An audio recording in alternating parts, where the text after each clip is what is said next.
வணக்கம் வாங்க. இன்னைக்கு நம்ம ரோஜாஸ் கிச்சன்ல பாக்குறது மினி டிஃபன் தான் செய்யறோம். எப்பவும் ஒரே மாதிரி சேம் மாதிரி கொஞ்சம் டிஃப்ரெண்டா ரொம்பவே ஹெல்த்தியானதா இருக்கும், ரொம்ப டேஸ்டானதா இருக்கும். இன்னைக்கு நம்ம சேனல்ல ஸ்பெஷலா தான் செய்யறோம். வாங்க பாத்துடலாம். இன்னைக்கு நம்ம செய்ய போற மினி டிஃபனுக்கு வந்து அடுப்பு பக்கம்லாம் போவேனாங்க ஸ்வீட்னா செய்யறோம். பொரி ஒரு பவுல் எடுத்துக்கலாம். ஒரு அரை பவுல் வந்து நடக்கலை பிப்ஸ் எடுத்துக்கலாம். கொஞ்சம் லைட்டா அரைச்சிக்கலாங்க, தண்ணி சேர்க்காம. இப்போ கொஞ்சம் அரைச்சாச்சுங்க. நாட்டு சக்கரை சேர்த்துக்கலாம் இனிப்புக்கு இந்த மாதிரி. இதையும் ஒரு கிரைண்ட் பண்ணிட்டு இருந்துடலாம். இப்ப அரைச்சதை பவுல்ல சேர்த்துக்கலாங்க. கொஞ்சமா நைஸ் உப்பு சேர்த்துட்டு பால் சேர்த்து கலந்து விட்டுக்கலாங்க.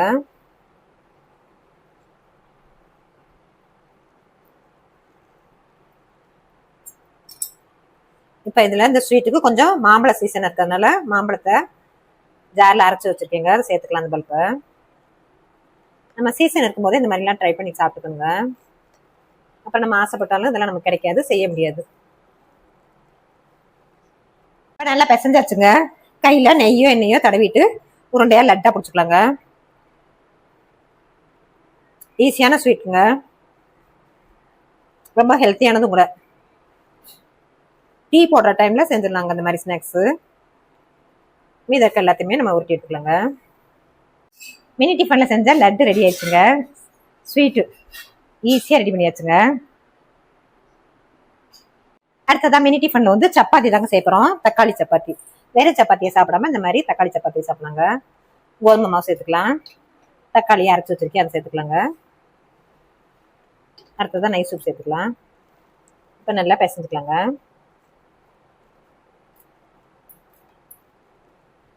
அடுத்ததா சப்பாத்திக்கு நல்லா மாவு பிசைஞ்சாச்சுங்க.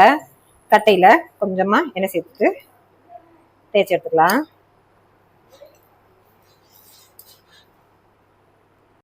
இப்ப நல்லா சப்பாத்தியா தட்டிக்கலாங்க. சப்பாத்திய வேக வச்சு எடுத்துக்கலாங்க. தக்காளி சப்பாத்தியா திருப்பி விட்டுக்கலாங்க. நல்லா வெந்து வரட்டும். நம்ம செஞ்ச தக்காளி சப்பாத்திய ஜம்முன் ரெடி ஆச்சுங்க. பிளேட்டுக்கு மாத்திக்கலாம்.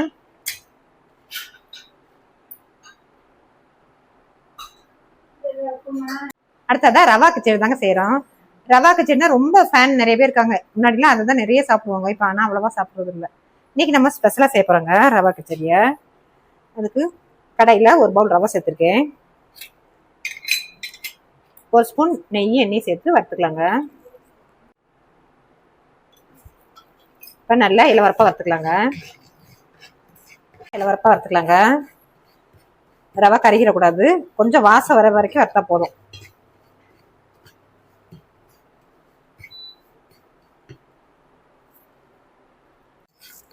இப்ப ரவைய பிளேட்டுக்கு மாத்திக்கலாங்க.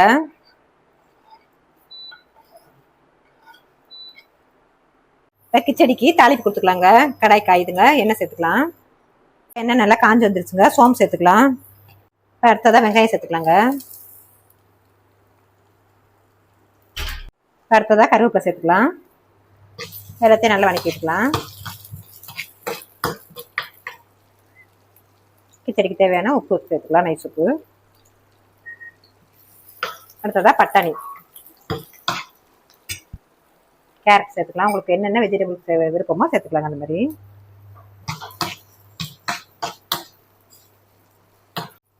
அடுத்ததா முந்திரி சேர்த்துக்கலாங்க. முந்திரி இதெல்லாம் ஆப்ஷனல் தாங்க, விருப்பம் தான் சேர்த்துக்கலாம், என்ன ஸ்கிப் பண்ணிக்கலாம். அடுத்ததா மிளகாத்தூள்,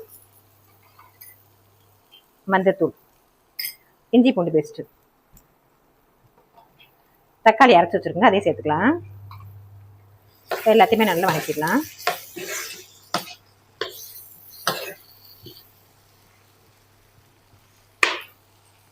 இப்போ ரவை அந்த பவுல்ல அதே பவுல்ல 2 கப்பு சேர்த்துக்கலாங்க. 1 கப்பு ரவைக்கு 2 கப்பு தண்ணி கரெக்டா இருக்குங்க. நல்லா கொதிக்கி வச்சிருக்கு தண்ணிய, கொதி வரட்டுங்க. இப்போ நல்லா நல்லா கொதி வந்துருச்சுங்க. ரவையை வறுத்த ரவையை சேர்த்துக்கலாங்க.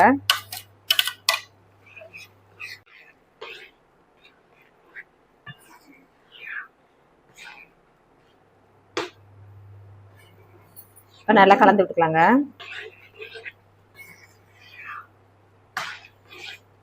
இந்த மாதிரி செஞ்சு கொடுத்தீங்கன்னா ரவா உப்புமா கிச்சடிலாம் சாப்பிடாதவங்க கேட்டு வாங்கி சாப்பிடுவாங்க. இதே மாதிரி சேர்த்துருவாங்க.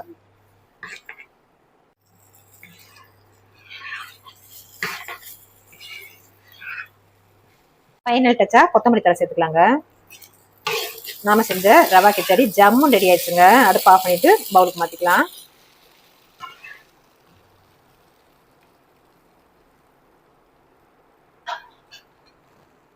நம்ம செஞ்ச ரவா கிச்சடி ஜம்முன்னு ரெடி ஆயிடுச்சுங்க. அடுப்பு ஆஃப் பண்ணிடலாம். பவுலுக்கு மாத்திக்கலாம். இந்த மாதிரி செஞ்சு கொடுத்தீங்கன்னா கேசரியா கிச்சடியானே தெரியாதுங்க.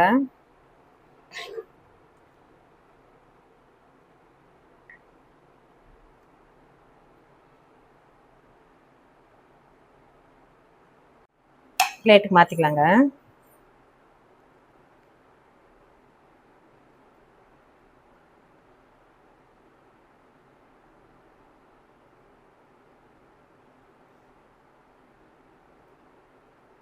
செய்ய போகிறது நம்ம கோதுமை மாவில் தாங்க செய்ய போகிறோம். ரொம்பவே ஹெல்த்தியானதுங்க.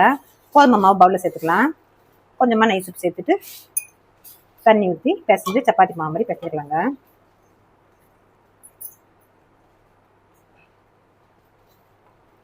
கடாயில் தண்ணி சேர்த்துக்குங்க. தண்ணி நல்லா கொதிச்சிருச்சு. கொஞ்சம் ஒரு அரை ஸ்பூன் வந்து எண்ணெய் சேர்த்துக்கலாங்க. நம்ம கோதுமை மாவை இந்த மாதிரி கிள்ளி கிள்ளி சேர்த்து வேக வச்சுக்கலாங்க. தண்ணியில் போட்டோன்னே கரைஞ்சிருந்து நினைக்காதீங்க, கரையில மாட்டாதுங்க. எல்லாம் இருக்க மாவு போனால் அந்த மாதிரி செஞ்சு வேக வச்சு எடுத்துக்கலாங்க.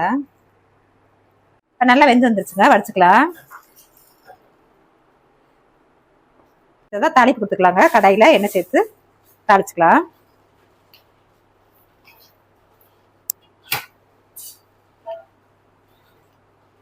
இப்போ எண்ணெய் நல்லா காஞ்சிச்சுங்க. கடுகு சேர்த்துக்கலாம்.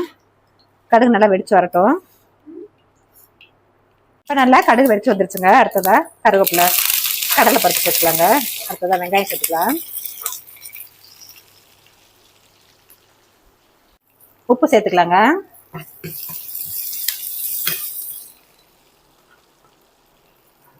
அடுத்ததா மிளகாத்தூள் சேர்த்துக்கலாம். கொஞ்சமா மஞ்சள்தூள். தக்காளியை நைஸா அரைச்சு வச்சுருங்க, அதையும் சேர்த்துக்கலாம்.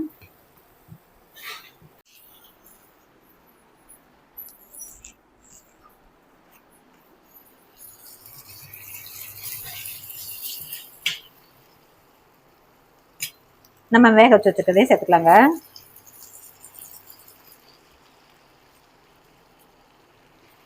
இப்போ எல்லாத்தையும் நல்லா கலந்து வச்சுக்குவோம்.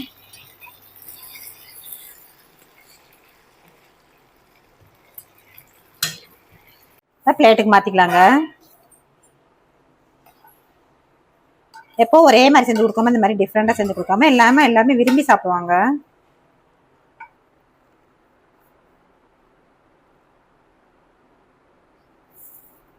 அடுத்தது நம்ம சட்னி தாங்க செய்ய போறோம். கடாய் காயுது, எண்ணெய் சேர்த்துக்கலாம்.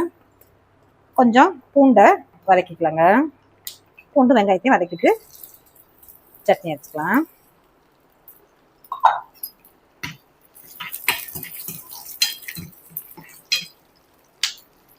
பச்சை வாசனை பறவைக்கு வதக்கியாச்சுங்க. அடுப்பு ஆஃப் பண்ணிட்டு ஜாரில் சேர்த்து அரைச்சிக்கலாம். ஜாரில் 4 பச்சை மிளகா சேர்த்துக்கிறேங்க. காரத்துக்கு தகுந்த மாதிரி சேர்த்துக்கலாம். அடுத்ததான் தேங்காய் துருவல். உப்பு சேர்த்துக்கலாங்க. நம்ம வதக்கின பூண்டு வெங்காயத்தையும் சேர்த்து அரைச்சிக்கலாங்க.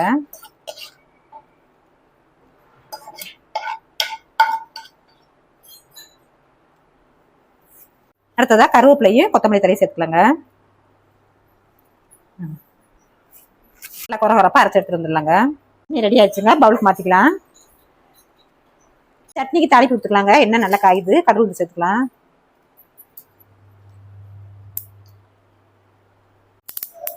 கடுகு நல்லா வெடிச்சு வந்துருச்சுங்க. கருவேப்பிலை சேர்த்துக்கலாம்.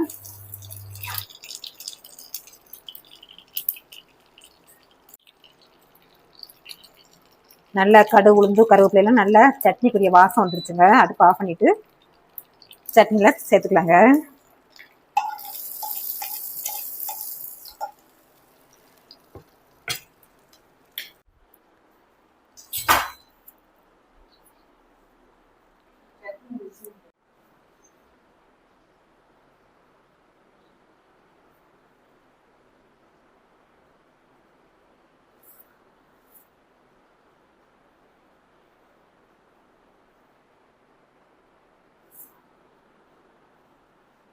நம்ம செஞ்ச மினி டிஃபனை சாப்பிட்டுக்கலாங்க.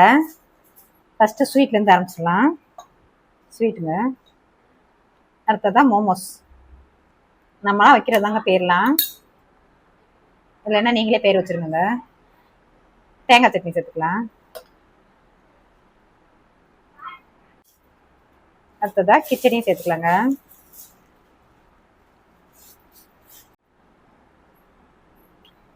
எல்லாமே டேஸ்ட் டிஃப்ரெண்டா இருக்குங்க.